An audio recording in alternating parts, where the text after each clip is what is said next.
everybody. A timely one today, for a change, because as we head into the midterms, I'm frankly a little scared about our democracy. And I got two great guests. Ari Berman. Ari covers voting rights for Mother Jones magazine, and he is pro-voting rights. You should know that.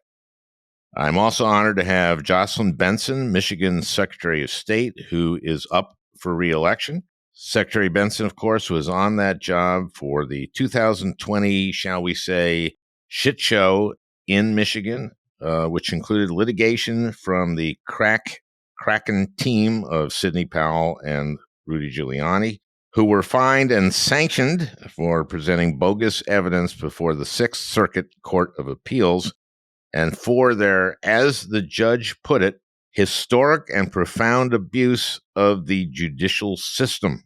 Now, Giuliani and Powell's defense was that, quote, no reasonable person would conclude that the statements were truly statements of fact. That was their defense. No reasonable person could conclude that the evidence and the arguments we made in our case to overturn the presidential election here in Michigan were truly statements of fact.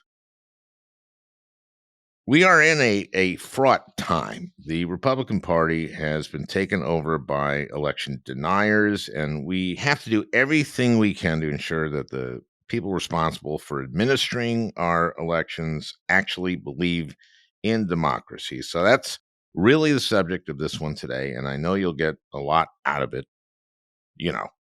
for a change. By the way, for those of you in the New York City area, on Wednesday, November 2nd, we will be doing our first podcast live in front of an audience. It'll be our special midterm preview with my special guests, David Axelrod and Cecile Richards. And because all three of us were born in the 1950s, that will be sponsored by Prevagen. And I can promise you, we will be at the top of our games. That's Wednesday, November 2nd at the City Winery in Manhattan. You can go to alfranken.com for ticket information. And I got to say, I'm a little stressed about the midterms. Things have not been trending in the right direction of late. Americans are rightly concerned about inflation. Gas prices are trending back up. Rent, food. It's hard to care about anything else when you don't know if you're going to make it month to month or even week to week. It's not like Republicans have offered any solutions. Of course, the unfortunately named Inflation Reduction Act, unfortunately, mainly because so little of it has kicked in, and we are not seeing inflation reduced, of course, since its package. Mainly, it is, thank God, a climate bill, finally, $370 billion to address that existential crisis, which is projected to bring down our nation's greenhouse gas emissions by 40% by 2030 and projected to cut an average family's annual energy costs by $1,100 a year. And there's Medicare being able to negotiate with the pharmaceutical companies, which will bring down the cost of prescription drugs. And there's the making profitable corporations pay a minimum of 15% on their income. That pays for the climate mitigation and will reduce the size of our deficits, which theoretically will help reduce inflation. But no one's seeing any of that, of course. And Americans don't care that inflation is a global problem, that the inflation rate is actually higher in almost every other developed country. Democrats are not going to win a lot of votes saying, oh, yeah, you know what the inflation rate is in Hungary? 11%. And that's a fascist right-wing government like you guys want. Oh, I didn't realize that. When my family's having peanut butter sandwiches again for dinner, I'll bring up Hungary's rate of inflation. So things have been trending badly. I still believe the Dobbs decision will drive turnout. We seem to be seeing that, for example, in Georgia.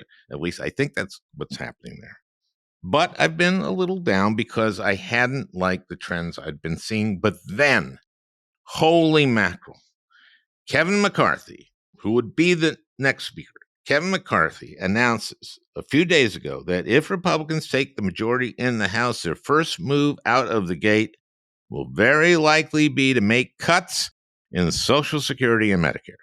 Also this week, Steve Scalise, the second-ranking Republican in the House, talked up the proposed budget plan of the Republican Study Committee, which includes raising the ages for both Medicare and Social Security and privatizing Social Security. Well, you might ask, how would they do that? I mean, if they only had the House, I mean, even if they also had the Senate, Biden wouldn't allow that. He'd veto that. Okay, well, here it is. McCarthy thought of that. He threatened to hold hostage the debt ceiling, the debt limit. They would not vote to raise the debt limit. The debt ceiling is the country's borrowing cap. And we will need to raise it again next year. We have to do that because if we don't, we will start defaulting on our debt, which would throw the world into a global economic crisis. That's because since 1944, the US dollar has been the world's reserve currency. We have never defaulted on our debt. We raised the debt ceiling 18 times under Ronald Reagan. I went through this a couple of times. The first one was in 2011, and it was really scary. We didn't make a deal till really after the 11th hour. As a result, our bond rating went down. Standards & Poor's lowered the rating on U.S. Treasuries. So McCarthy is threatening to put a gun to the head of the world economy unless the Congress and the president agree to make cuts in Social Security and Medicare. My God. Thank you, Kevin McCarthy. Thank you. You know, for decades now, Republicans around this time in an election cycle would start taking ads saying, Democrats are trying to scare you, saying that Republicans are going to cut Social Security and Medicare if they take the Congress. Don't believe them. It's something they do every cycle. But now, less than a month before the midterms, their two top leaders in the House, McCarthy and Scalise, are saying, hey, Social Security and Medicare on the chopping block. And of course, Ron Johnson said it a few months ago. They've given us a club, and we should be pounding them over their head with it constantly until November 8th. So, the DNC, the DSCC, the DCCC, make those ads and put them up in Ohio, in Pennsylvania, and Nevada, and Wisconsin, and North Carolina, and Arizona, and Georgia, and Florida, and everywhere. We have to win. We have to keep the Senate. We have to keep the House. And we've got to elect and re-elect our state secretaries of state. And one of them, JOCELYN Benson, is joining me along with Ari Berman. It's a great one today. You know, for a change.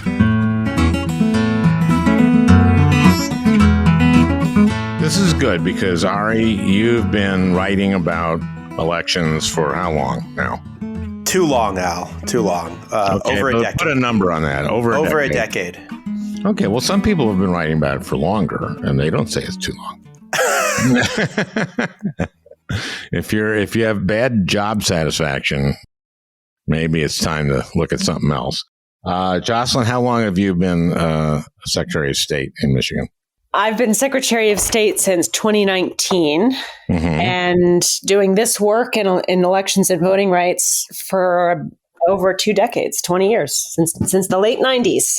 And you were like an election law professor, is that right? I was, yeah. I mean, the 2000 election was really definitive for me. It was just right after I'd lived in Selma, and the realization how far we have come to have a democracy and how far we still have to go is really solidified in that kind of that time period in that election cycle. And from then on, I went to law school to become an election lawyer, and I've been doing this work ever since. So Selma is Alabama, and Yes. you were there doing what? I was investigating hate groups and hate crimes for the Southern Poverty Law Center in the late 90s. And I wanted to be an investigative journalist and uncover injustices and also, be in the cradle of the Confederacy as well as the cradle of the civil rights movement and learn deeply from firsthand about the work that had gone into enfranchising citizens all across our country, and saw really truthfully how bloody that work was from those who had been there and how unfinished it was. And then the 2000 election followed right after that, where you saw a Secretary of State, Katherine Harris in Florida, not allow a full recount and impacting an entire presidential election. And I think with all of those things combined made me feel that the best way I could contribute to making this country live up to its ideals was ensuring that one person, one vote promise in our Constitution was a reality. Yeah. No, it's true.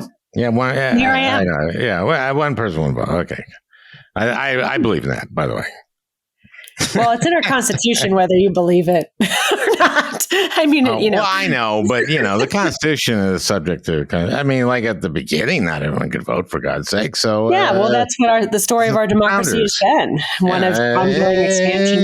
They didn't want women. The promise was there. No. The ideal was there, even if it wasn't real for everyone. So, Selma. This is talking about Selma. Since you brought up Selma, Alabama. There's a case before the Supreme Court right now, Ari, right? Yeah. And that is on gerrymandering. Alabama has what percentage of their population is black? Like 27%? 27%. The population is black, but they only have 1 out of 7 congressional districts in the state where a black candidate can reasonably get elected. Right. And basically they put together a map. Who put this together? The state legislature or who drew the maps in the first place? Who drew the maps? The state legislature in Alabama, which is controlled by Republicans. Of course. And so they drew a map which had only one district that was either majority black or large enough minority black to reasonably suspect that they would elect a black representative. And so what's the constitutional issue here? Is the Alabama Solicitor General or whoever is arguing this saying that we're supposed to be blind, we're supposed to be race blind? Yeah, exactly. So basically, what happened is that civil rights groups sued Alabama for not creating a second majority black district because basically black voters in Alabama are sliced and diced all over the place so that they're essentially packed into one district and then they're diluted all across the state so that there's only one majority black district. Civil rights groups said they could draw 2.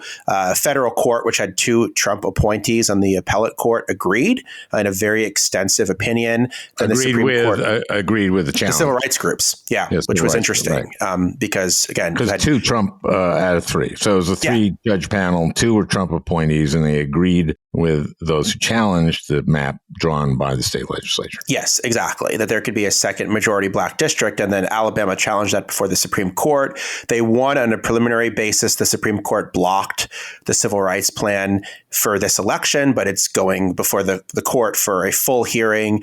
And basically what Alabama is saying is that the Voting Rights Act, which was passed initially, of course, to consider race, to consider the mass disenfranchisement of black voters in the Jim Crow South, should no longer consider race. And that drawing a district to benefit black voters is in and of itself essentially racist. That's the argument that Alabama was making before the court. Even some of the conservative justices in the court found that a little bit hard to believe, but I think at the end of the day, they're probably going to vote for Alabama and redefine the Voting Rights Act in some sort of way that just makes it harder to elect minority members of Congress, just like they've already redefined the Voting Rights Act to make it harder to strike down discriminatory voting laws. And also they've struck down. Let's go back to that. We're talking about Shelby County, right? Yeah. Well, we're talking about 2 decisions. We're talking first off about Shelby County versus Holder, which said that states with a long history of discrimination don't have to approve their voting changes with the federal government. Then last year, in a case from Arizona, they basically made it very, very difficult to strike down discriminatory voting laws under a different section of the Voting Rights Act. Not impossible, but a lot more difficult than it had previously been. So they've gutted the act twice, and now it looks like they might gut it a third time as regards to redistricting. So now I know Justice Jackson, who has been talking a lot, evidently, in arguments, basically laid out the history of the 14th Amendment, et cetera, explaining that actually this stuff was written to address the history of racism, right? And that race was to be accounted for in this stuff. Right? Well, that was the whole point of the 14th and 15th Amendment, as JOCELYN knows as well, was to consider race, was to consider all of the racial barriers that existed in this country and to try to get rid of them. And so there was no way that the 14th Amendment could be, quote unquote, colorblind, because the entire point of the 14th Amendment was to eradicate racial discrimination in voting and other aspects, to try to open up the political process and give full citizenship to African Americans and others who had seen those rights denied for so long. And so arguing that the intent of the 14th Amendment or the intent of the Voting Rights Act is to not consider race is to fundamentally misconstrue the purpose of these laws altogether, and basically rewrite them in such a way to use the Voting Rights Act and to invoke the 14th and 15th Amendment, not to further racial progress, but to use them instead as barriers to achieving that kind of progress. Now, have you heard this? Tapes exist, audio exists of this? Yeah, audio exists because everything's live streamed now on C-SPAN. Did the other justices kind of indicate like, like she's kind of right, or did they kind of go like, I don't care? I mean, well, what do you feel was going on?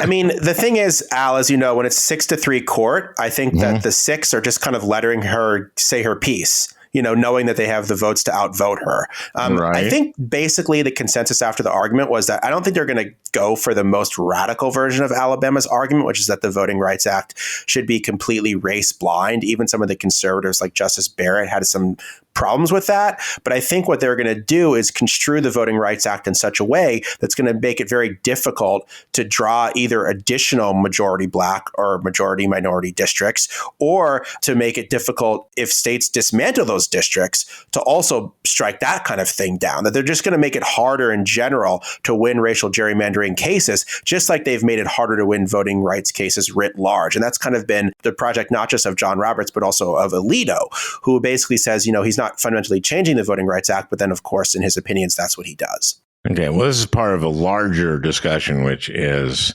their takeover of the courts, and that's a different long discussion. I want to get to JOCELYN and what's going on in Michigan. You're running for re-election, of course. Tell me about your opponent. Well, I mean, it sort of boils down to this. In 2020, when I was working on election night to ensure that every valid vote was counted, she was trying to stop valid votes from being counted. When I worked after the fact to ensure that the results. Well, what was her job then? How did she do that? How did she attempt? Hundreds of activists descended upon Detroit. She was among them to try to intervene with the actual counting of absentee ballots in Detroit in 2020 on the Thursday after the election. What they didn't know is that the vast majority of counting had already been done. We actually finished counting the ballots within 24 hours of the polls being closed. And many anticipated it would take us longer, so they showed up a little bit later and then started questioning everything. Said, one media outlet that brought equipment in to cover the proceedings was actually bringing in ballots to, just putting out falsehoods to try to create a lot of chaos and confusion around the election, and also, interfering with the work of poll workers to sit there and finish the tabulation process of valid votes. So that was really how she rose to fame, among other things that are well documented in terms of her positions.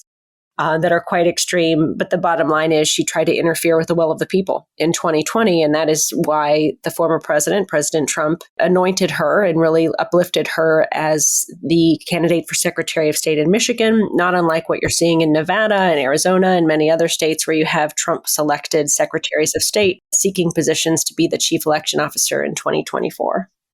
Now, does she say that she obviously says the election was stolen? I'm just curious about this because, I mean, I heard the other day Peter Baker from the New York Times say something. This was the day they had the hearing again on last January 6th hearing.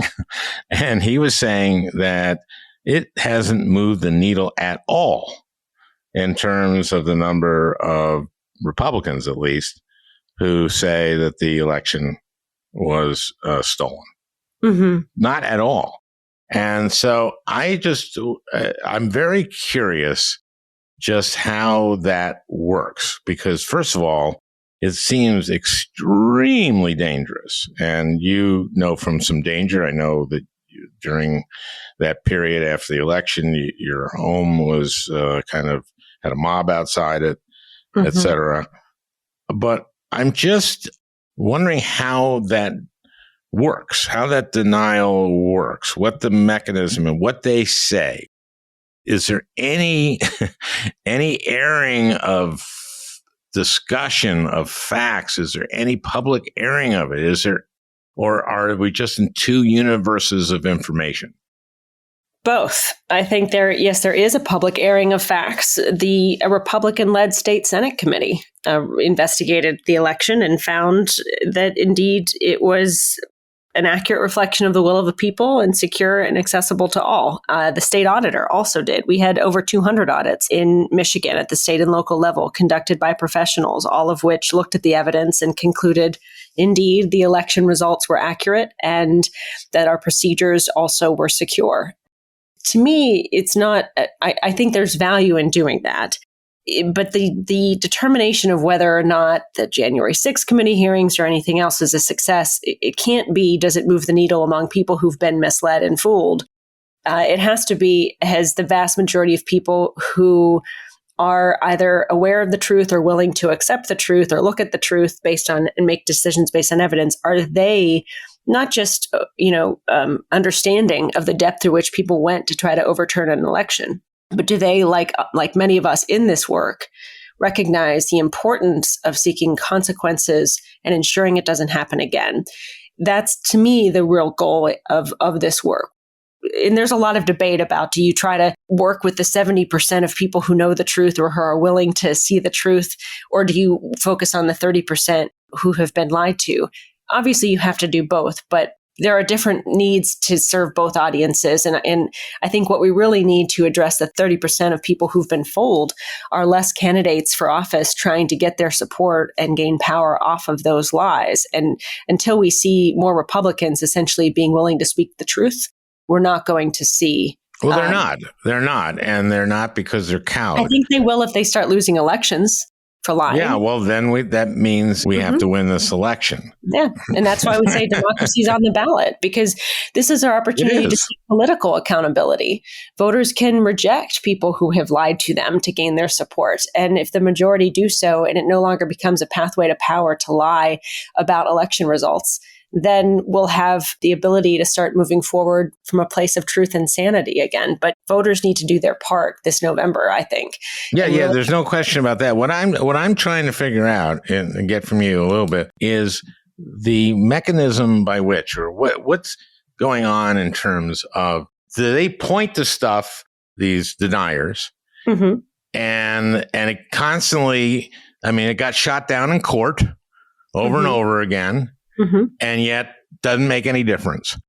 How do we change public opinion? How do we get people to just understand this? And I'm not talking necessarily about, I hope it is a 70-30, but I don't know if it really is. But I just want to know how the argument goes. Do you go like, point to something, point to some proof? And then you go like, okay, the thing you pointed to has been disproven. Sure, you could do that. That's what some folks do. My approach is different. And, okay. And I think you start by listening. It's a little softer. Just kind of hearing people out and then inviting them into the process.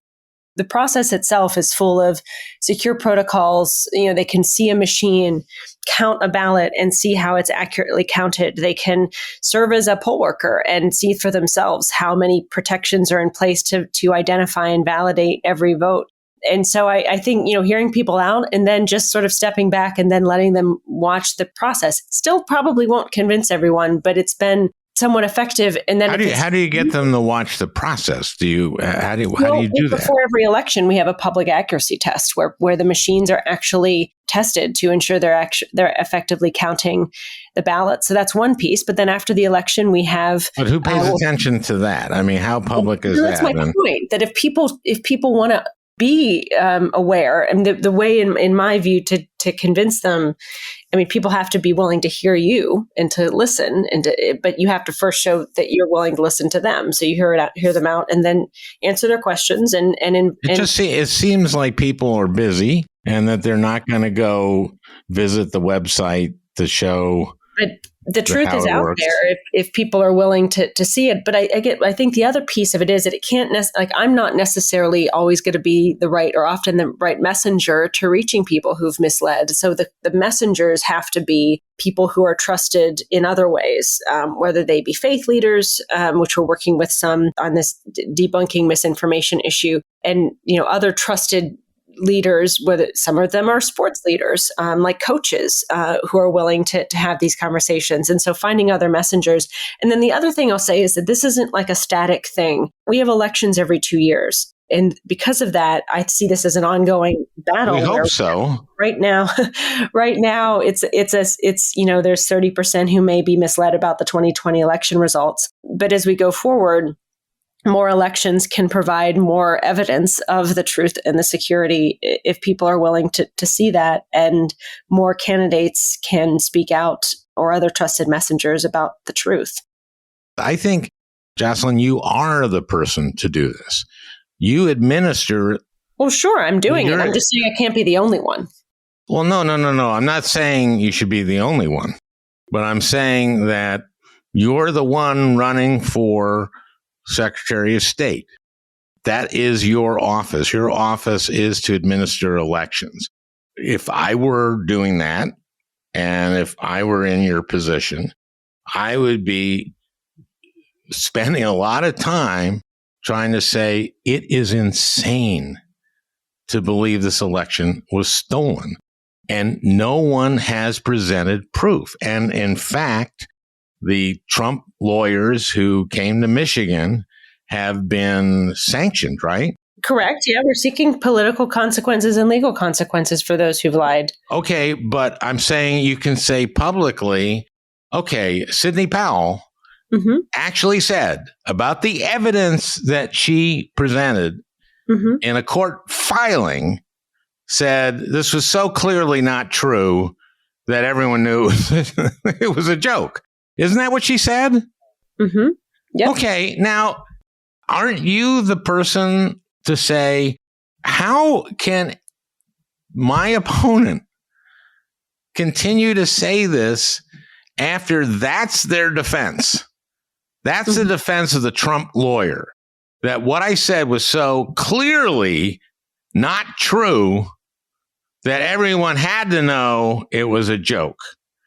Why can't you be carrying that message in addition? I am, Al. That's what I've been doing for the last 2.5 years on a constant basis, as have 1,500 election officials and 83 county clerks all across our state. For the vast majority, a lot of our work has been debunking misinformation and pointing this out. What I'm saying is part of the effort to spread misinformation is discrediting or attempting to discredit the officials themselves who administer elections. And so, in my view, democracy requires a lot of voices speaking the truth. And certainly election officials are the trusted sources of that content and that information. We can also build coalitions with others across party lines, across industry, so that they can also shed light on the truth and surround people who've been misinformed with multiple voices from multiple avenues, repeating the same content and with the same truth behind their words. Well, I can't disagree with that, but during campaigns, people see you, and they don't see you that much. They don't see anybody that much. They don't see the governor all that much, and people also are trying to get away from politics very often. But when you are on, for me anyway, and maybe this is me, and maybe this is I'm just have the wrong take on this, but to me, I just want to hear anybody listening. It is crazy to say this election was stolen, and here's why. Yeah, and there's plenty of evidence that that it was accurate. We conducted over, as I mentioned, 200 audits at the state and local level, all of which reaffirmed that truth. So we'll continue to produce all of the evidence that underscores the fact that this was, in 2020, the highest turnout election and the most secure election in our state's history, and that the results were an accurate reflection of the will of the people. And there are other people with very large bully pulpits who are dismissing the evidence. And, the other tactic that's being used here, which is really important, this isn't just misinformation. This then, what comes next is people become armed with this misinformation and then use it to harass, bully, and threaten election officials. And they're done so when, Mike Lindell has a conference and calls on every attendee after collecting their money to go to local election offices and demand different pieces of data or demand to see their own ballot or get their ballot back. What that ultimately does is not convince anyone that the election was or was not accurate. It creates problems for our next election, because election officials who are working overtime to prepare for this November are now being met with requests for people who want to look at every single ballot from 2020. And that takes time, that takes resources, and that takes people away in a very who already have limited capacity from doing their jobs to prepare for the next election. So that's why, to me, this isn't just an isolated debate about 2020. It's about an ongoing effort to delegitimize future elections by creating an environment that makes it impossible for us to repeat our successful high turnout secure election of 2020, even in the moment where we're meeting with all of these challenges and harassment from folks who've been armed by misinformation and are now using that to threaten the process itself. Ari, can you speak to this more writ large? I mean, I am concerned about our democracy in a way I never thought I would. You obviously have been focused on elections for basically your career. I think I'm not alone at all. I think most of my listeners are with me that this is a very frightening time. Oh, it's a terrifying time. I mean, just look at JOCELYN's race. JOCELYN became Secretary of State and is running for re-election because she was an election lawyer, because she was a voting rights lawyer, because she was deeply versed in these issues. Her opponent is running to be Secretary of State because she's sympathetic to the insurrection, because she thinks the election was stolen. And that's her chief credential for running for this office. And so you have people that don't believe in free and fair elections who want to take over the election system.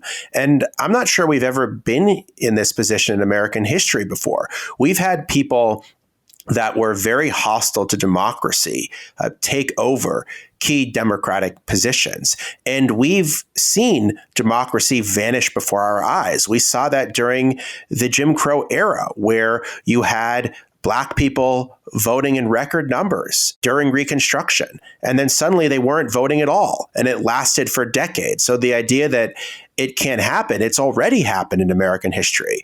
But that was largely confined to one region of the country. And that was largely confined to a view of race. And this is just much broader than that, where it's, if you look at the data, 48 of 50 states in the country have Republicans who deny the results of the 2020 election running for key offices. So basically, the only states in which election deniers aren't running for office in some prominent position is Rhode Island or North Dakota. And I don't know what Rhode Island and North Dakota did right to achieve that status, but that means that if you live in pretty much anywhere else in the country, there's an election denier on your ballot. And in a lot of those states, those election deniers are going to win, either because they're just in places where the Republicans are just going to win no matter what, like Alabama, or they're going to win in some key swing states for a lot of different reasons. But they're definitely going to win some key races, maybe not in Michigan, but in Arizona or Nevada or Wisconsin or other places, they're going to win. And that's going to call, I think, into question the future of American democracy in a way that it hasn't been called into question before. Because when I've been covering these issues and when JOCELYN's been studying these issues and working on these issues, there were efforts to try to roll back voting rights by changing voting laws in one way or another. In some cases, you could overcome them. In some cases, those laws were effective, but they were largely on the margins. It was about shaving off turnout here or shaving off turnout here and trying to get an advantage on one part or another of the system. Making you wait in line longer in exactly. It was like death by a thousand cuts, but it was like stuff that you could theoretically try to out-organize or theoretically try to out-mobilize or help people overcome.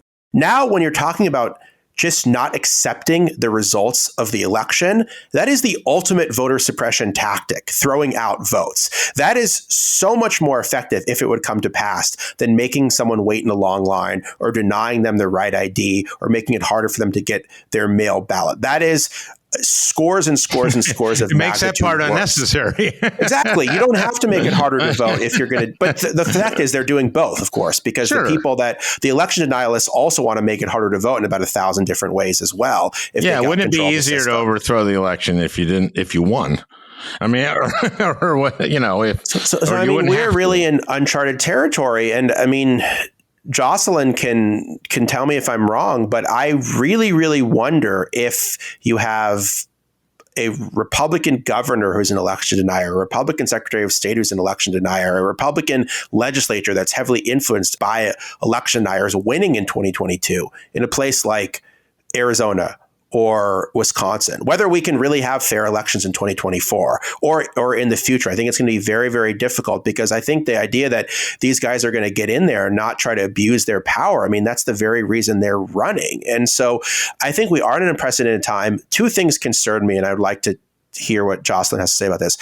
One is that so many other issues are taking prominence over democracy, that we're in this very schizophrenic moment where there's these huge existential threats to democracy, but those are thought of to be sort of abstract to a lot of voters. And so they're much more concerned with the price of gases and other things like that are more immediate to them. They might be willing to overlook whether someone tried to overturn the election if they feel like that person getting elected somehow going to lead to them having lower gas prices. And then the second thing that I worry about on this score is whether or not Democrats themselves have paid enough attention to these races. If you look at, and JOCELYN would be very well placed to talk about this, but if you look at Arizona right now, where an insurrectionist Republican who literally was at the insurrection is running for Secretary of State, he is outraising his Democratic opponent, who was the former chief election official in Maricopa County, another person who is very well qualified for the job. So how is it possible that in this day and age where Democrats have their hair on fire about democracy, they're allowing an insurrectionist Republican to outraise his very well-qualified Democratic opponent by a 2-to-1 margin? That just doesn't really compute with me, and I don't really have a good answer for why that's happening. JOCELYN? Yeah. The reason it's happening in part is because this has been, they are a significant component of a well-coordinated national effort that has been afoot for years now to try to dismantle democracy from within. And it is a combination of that alongside the fact that many people don't pay attention to these races that has enabled the polling and the support to appear the way it does. In my race in Michigan, polls show varying things, but they abundantly show that 80% of voters don't know anything about my opponent. And while the recent attention has helped illuminate the real choice that voters will have in this race and in Arizona and Nevada between defenders of democracy and deniers of democracy, the reality is a lot of people still don't pay attention to Secretary of State races, even though, Ari and I and others who've been doing this work are very clear on their critical importance. Is why I wrote a book on this office 10 years ago to tell voters to pay attention to who's running your elections because it impacts every other issue. It's still hard to break through the noise when you've got major Senate races in Arizona and Nevada, gubernatorial races in all the states that take up a lot of oxygen. And then you have other challenges people are enduring. A lot of times people who would stand up in support of democracy defenders are focused on other things. And those who want to see the democracy deniers elevate are very organized and focused on elevating them. Now, of course, Ari, you're anticipating this North Carolina case. Yeah. That's going to be a whole nother thing to deal with. If you were worried about the results on November 8th, just wait till oral arguments on December 7th.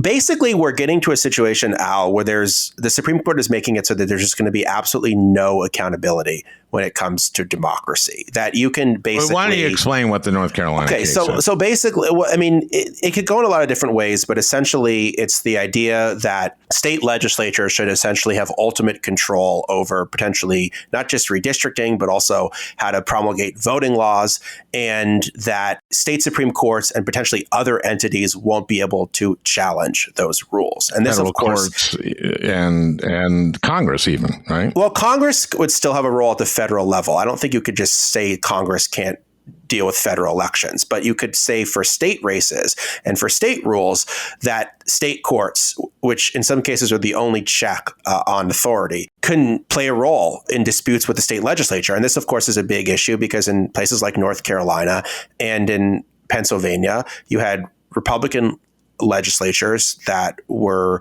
trying to take control of the election system and trying to interpret voting laws in a very restrictive way. And then you had state courts and in some cases Secretary of States and other entities interpret those things in different ways. This went before the Supreme Court. The Supreme Court never really fully acknowledged this. But the real danger here is that many of these state legislatures are already heavily gerrymandered, meaning that there's no accountability for the state legislatures in places like Wisconsin or North Carolina because they're so gerrymandered that Ohio, where they already have a supermajority, that there's basically no way to hold them accountable. Michigan has figured out a way to do this because Michigan changed its constitution to have fair redistricting, but that has not happened in a bunch of swing states like Wisconsin or North Carolina or Ohio.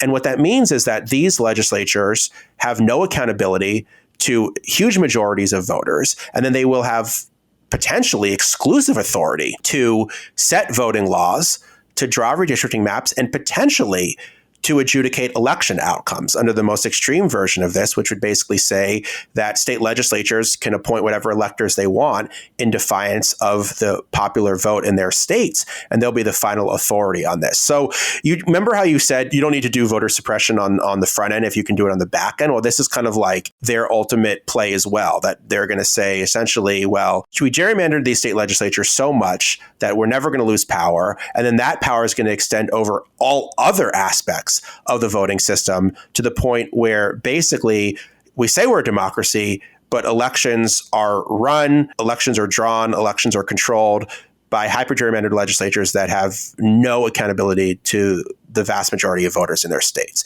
That's the most extreme version of this. That might not happen, but that's the nightmare scenario here. And I don't know if JOCELYN has anything to add on that. No, I agree. I think we'll see how the case pans out, but it seems to really even the theories underlying it would ignore the fact that, in my view, what you need in a democracy is multi-partisan and nonpartisan administration and professional election administration, and that is really undercut if you empower only one of the three branches of government to have potential plenary authority over the elections, especially when it's the most partisan, arguably the most partisan of the three branches. So I'm deeply concerned about how that could unfold and how that'll impact our ability at the executive level or in the courts and the states to balance and ensure there are ample protections for democracy against hyperpartisan activities. This is called the independent state legislature doctrine. But it's also worth pointing out, of course, that this whole theory is being promulgated by Leonard Leo, the head of the Federalist Society, who has invested millions and millions of dollars in taking control of the Supreme Court. And so first off, their plan was, let's get control of the courts. Then they've already gotten control of the legislatures because of gerrymandering. And so this is kind of the final part of their plan is if you rig the courts and you rig the legislatures, there's not really many other avenues for you to go to try to achieve some basis of democracy in this country. And by the way, this is someone who just got a $1.5 billion, I think, donation, which, I mean, you can only imagine how much damage to democracy you can do with $1.5 billion. I mean, JOCELYN, how much money are you raising for your Secretary of State race? Well, when I first ran in 2018, I raised 1.5 million for my race, and that was considered like this extraordinary amount of money. Now we've raised over 4.5. We'll probably have raised 5 million by the time it's all said and done, because that's what we need to be able to communicate to voters about what's at stake, which is, much more palpable than in past elections. And the dark money. And Leonard Leo is at the center of the buying the Supreme Court. And by the way, Republicans control 30 state legislatures. So if this independent state legislature doctrine passes, they're going to be able to do in 2024 what Trump wanted to do, right? Well, they're going to try. And not only that, they don't just control the majority of legislatures. They control pretty much every major swing state legislature right now. They control the legislatures in Wisconsin, Arizona, Ohio, Georgia, Pennsylvania. Wisconsin, Pennsylvania, Michigan. Michigan could change. Arizona. Arizona. But I mean, basically, if you look at, I think I looked at the math, the 6 highest swing states, they all have Republican-controlled legislatures right now. You have to go to Nevada, number 7, I think, to see one that doesn't have one. So, and this came largely also from the gerrymandering that happened after the 2010 census, where we got clobbered in 2010. Yeah, so much of it flows from the 2010 census. I mean, because states gerrymandered so effectively after 2010 that in most states, those were the maps that were in place still in 2020. And that meant that there was no change in the legislature in most of these states, like Wisconsin and Ohio. Oh, they're and Pennsylvania. gerrymandered so effectively that there's virtually no chance of any one of them losing. Exactly. And Michigan's one of the few places where there's been some change on this because voters were able to pass a constitutional amendment changing how redistricting works. So in the last legislative session, it was a citizens commission that drew the districts, not state legislatures. And that's why there are competitive state legislative races in Michigan. But I was just out in Wisconsin, Al, doing a story that's probably coming out soon. And I can tell you there's almost no competitive state legislative races in Wisconsin. And the only question in Wisconsin right now is, will Republicans get a supermajority in the legislature? And it's just crazy that you can have a 50-50 state in every other race. But in the legislature, Republicans either have close to a 2/3 majority, or they have, in the case of places like Ohio, they do have a 2/3 supermajority. And that's just warping democracy on everything. It's not just voting laws, but when it comes to reproductive rights, when it comes to guns, when it comes to all of these issues, healthcare, where there's very broad bipartisan support, but the legislatures have the completely opposite perspective. They're basically able to completely control state politics, no matter who the governor, the secretary of state, the state Supreme Court, other races are right now. And their power could become so much more influential and so much more enhanced if the Supreme Court basically gives them carte blanche to control how voting works in those states. I just want to connect this to kind of what we were talking about as well with the Voting Rights Act and the recognition that our country population is all happening at the same time. Our country is becoming increasingly more racially diverse. And so I think in many ways, what you're seeing now is evolving as a continuation of the battles of years past, but is particularly prominent now because as the population and as we become a more multi-ethnic, multiracial democracy, you see rules changing to kind of preserve that white supremacy or power in places where it's been preserved throughout decades. And so when you get to the why, like why is all this happening? I think it's important to kind of just make the connection to the empowerment of previously disenfranchised communities and then a reaction to that empowerment, which is the same thing we saw after the Civil War in the 1800s, but a reaction to that empowerment that leads to gerrymandering and leads to overtaking the courts and ultimately decisions that create a real concentration of power that doesn't reflect the populations that are in states like Wisconsin and Michigan and others. And so much of it is happening in the states. And, if the state legislature can gerrymander the congressional districts, you see states where, like Ohio or like Pennsylvania or Michigan or Wisconsin, where more people will vote for Democrats for Congress, but the delegation will be lopsidedly Republican. because of gerrymandering. I mean, that happened routinely over the past decade. I mean, that happened in Michigan and Wisconsin consistently, where more voters would vote for Democrats, but Republicans would have these very large majorities in the legislature. So there's very few swing races in a lot of these states. I think Michigan has more than some other states. Wisconsin does. But I think it's very, very difficult to change these legislatures. And the thing I point to is look at Michigan and Wisconsin. Michigan and Wisconsin elected Democratic governors, secretaries of state, attorneys general. They voted for Joe Biden. But the legislatures remained Republican. Is that because the legislature is so popular? Is that because Republicans did such an amazing job in the legislature compared to all of the other offices? Or was that because it was basically impossible for Democrats to win? And I think Michigan's going to be a really interesting case study. I think, to me, I'm sort of looking at like Michigan and Wisconsin as sort of moving in opposite directions because, Wisconsin, the legislature is on the verge of having this 2/3 majority because they drew these redistricting maps that are even more skewed than the last round of redistricting. And in Michigan, they have the Citizens Commission where they actually have competitive elections. Now, does that mean Democrats are going to automatically win? Like, no, there's a very good chance that Republicans could still control the legislature, but it's going to be much more competitive than it otherwise would have been. JOCELYN, can I ask Al, can I take over the moderating for 1 second? Sure. Okay. JOCELYN, two questions on this. Number one, it seems like for some reason or another, the election deniers are not doing as well in Michigan as they are in some other states, like in Arizona and Nevada. Do you have any theories on why that might be? And then number two, how is it, you said 80% of people don't know who your opponent is. Mm-hmm. That's not for lack of trying, obviously. But like, what's it going to take for that number to get higher up into election day? And how concerned are you that just Republicans who don't believe the election was stolen, but they're just like pissed off at Joe Biden. They're mad about how much stuff costs. And they're just going to say, I'm voting straight ticket.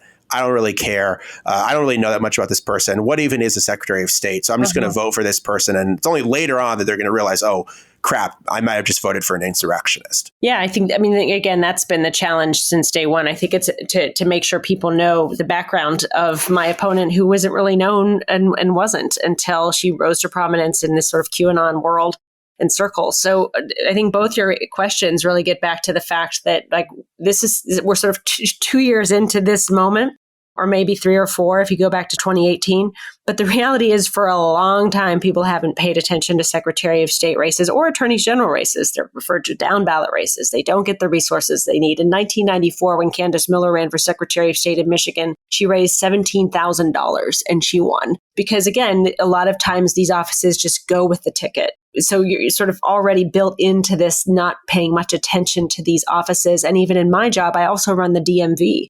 People who know me are much more likely to know me affiliated with the fact that they get their driver's license or renew their plates through an office with my face in the window, as opposed to the work I do to protect everyone's right to vote. So that's just a reality that we're, emerging out of, and more attention are being paid to these races, but we're still far from a point where we get the same attention that you get to a governor or a Senate race.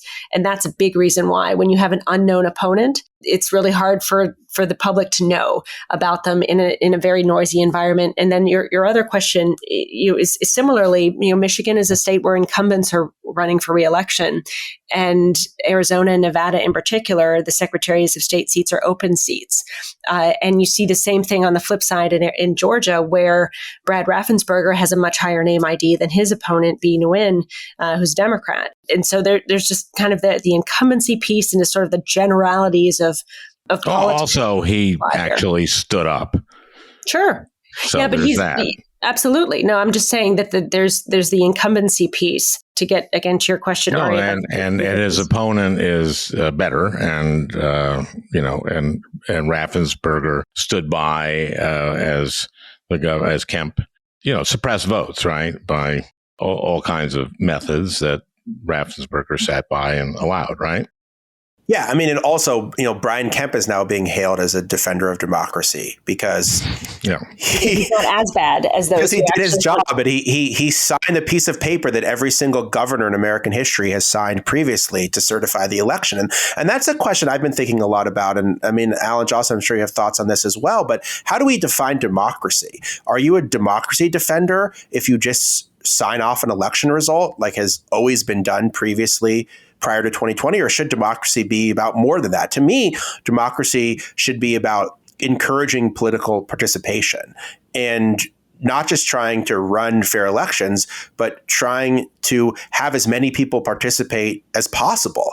And I don't think anyone could argue that Brian Kemp did that. I mean, this was a guy who supported voter suppression efforts, who oversaw, while running for governor in 2018, also was Secretary of State at the same time, which is, I mean, I'm pretty sure if JOCELYN ran for governor of Michigan, she would not be also acting in her position as Secretary of State, right? JOCELYN, if you ran for governor, would you? As Secretary of State, I'm on the ballot. I mean, I've been very intentional about not being a part of meetings and conversations with the Bureau of Elections that, you know, as a candidate, I shouldn't be a part of, and only getting access to public information that they already put out publicly. You have to draw various, and I tell my colleagues to do the same. You have to draw a line and a boundary that is very clear if you're on the ballot while also serving as chief election officer. So Brian Kemp didn't do any of that in 2018. He purged the voter rolls. There were very long lines at the polls. There were major issues with people casting absentee ballots. There was 53,000 people who were put on this pending registration list. That was extremely confusing. So there was all sorts of problems in that election. Then he becomes governor. Then, you know, he does his job. He certifies the election. Obviously, he gets a lot of fire from Trump. Then he turns around and kind of champions this law that restricts access to the ballot in all of these places after he and Raffensperger had just defended the integrity of the election. So my question in Georgia was always, if the election was so fair and so secure, which is Republicans kept arguing when Trump was assaulting the system, why do they need to change the laws in all of these ways to make it more difficult to vote? That never really computed. But now Kemp is being hailed as this defender of democracy. And I think that's also, making things confusing for people, because it's like, as long as you certify the election, you are a defender of democracy. And I think that does a disservice to how we think about democracy, because it just sets an incredibly low bar for what's expected of our elected officials. You'd like to think that certifying the election is just the basic aspect of your job, and then you do all the other things to try to help people participate. I imagine, JOCELYN, that's how you think about it. But I think some people, Republicans like Brian Kemp, and he's not the only one, but they've gotten, I think, something of a free pass from, I think, quite frankly, a lot of people in the media, but also just sort of commentators, et cetera, for just basically doing their job. It's a low bar. I agree, Ari, but what I've also seen is that not a single one of my Republican colleagues stood up in defense of Brad when he did what he did in 2020. Folks who I would have thought, and I actually contacted them, and because I thought it was a very simple ask that we should do something publicly to show our support for him at a time when he was being vilified by members of his party and the former president. And I couldn't get a single Republican Secretary of State in any other state to join me in thanking him for what that is emblematic of what's happened to the Republican Party, which is they're all afraid to defy Trump. You couldn't get a single sitting Republican Secretary of State to sign a letter supporting another Republican Secretary of State. Yeah. I mean, that's unbelievable. But that tells you that. So when you talk about, why are we celebrating one? And that's, I think, part of it, that, Rusty Bowers, for example, lost his election. Look at Liz Cheney. I mean, these are people who he was the Speaker of the House in Arizona who testified in the January 6th committee. Telling the truth. And so, you put them up next to someone who has, done everything one can as Secretary of State to improve access to the vote and the security of the process. And sure, there's a difference there, but it's a spectrum. And I do think there is a line between simply acknowledging the truth about a past election and supporting those who do. Well, this is why my hair's on fire, because I just find this so different. It's different now than it was even, 4 years ago or 6 years ago. It's just different now because everyone is afraid to defy Trump. Yeah, I mean, JOCELYN, you're saying people have to lose elections for there to be accountability, but the opposite is happening. Yep. They're losing elections because they stood for accountability. Well, no one's lost. Yeah, but I guess, Liz has. Well, they've lost primaries, and I mean, it seems like in some cases, some of the election deniers are going to lose races that maybe a more sane Republican would have otherwise potentially won. Also true that some of the election deniers are going to win some very pivotal swing states. I mean, I think it would be unrealistic to expect otherwise. No, 100%. And we're already planning and assuming that's going to happen. The question is how many. I think the other piece of it that we have to remember is that at the end of the day, that this is also reflected by the fact that not enough voters participate in our democracy, that we have dwindling turnout, with the exception of some elections that have recently seen higher turnout. But this is also a battle over, at the kind of grass tops level about who has power in our country. And that is ultimately determined by the power of the vote and the voter. And so in my view, the answer to all of this does lie with the voters breaking through kind of layers and layers and layers of not just misinformation, but just inactivity and disconnect, and demanding that at the very least their leaders tell them the truth and fight for them as opposed to their partisan interests. And none of this is really going to get solved until we see voters en masse doing that. Well, this is why I tell my listeners, just have been telling them pretty much every podcast, it's not enough to vote. Get out there and door knock. Door knocking is fun. You learn a lot and you turn people out. I won my first race by 312 votes. Mm-hmm. But to JOCELYN's point, actually in 2022, it is enough to vote in the sense of if we had 2020 turnout, most of these election deniers are going to lose in their swing states. I'm not saying don't vote. I'm just saying that people, if their door is knocked on, and if if your party is doing the right work and saying, this is someone who doesn't turn out normally on midterms, but they have, knock on their door and tell them how to vote. And we're seeing a higher turnout than I think typically was anticipated. So that's a good thing. And I would say, as I have conversations with voters who aren't voting, and that's part of my job, to go to places where people aren't voting and say, what can we do better to engage you? People are also saying that, as you all know, government, they feel isn't working for them and isn't making their lives better. And so I think we also have a responsibility, those of us who are elected leaders, to just also make government work better for citizens so that they feel a reason to participate. And that's a more of a long-term, not going to be solved in the next 3 weeks type of thing, but it's part of doing the deeper work to ensure that we do have a democracy that reflects everyone's values by actually also making government worth their participation, if that makes sense. It's also complicated. It is. Oh, I know it. And you know it too. You've lived it. But that's part of it. I mean, and then also, just demystifying. Because we have a Republican Party that doesn't want to do anything. Yeah. And they don't want government to work because they know people won't vote if it's like, again, like it's all part of a strategy that just gets back to trying to. Well, I think this has been very optimistic. This podcast. And I'm always here to lift the spirits of the. It actually wasn't as bad as I thought it might be. Hey, Al, I went easy, okay? I think they're. It's a low bar. Exactly.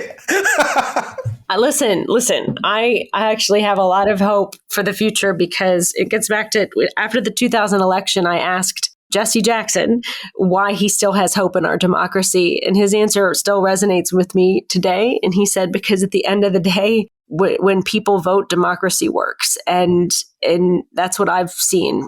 If we don't give up on democracy, we can save it.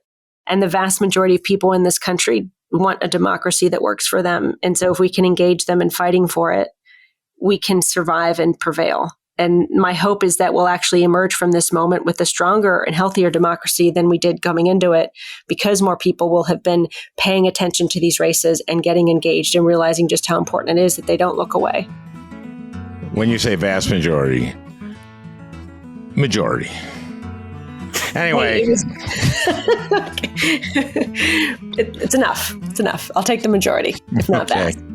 Well, I hope you enjoyed listening. That beautiful music is by Leo Kottke, the great Leo Kottke. I want to thank Peter Ogburn for producing this podcast. We'll talk again next week.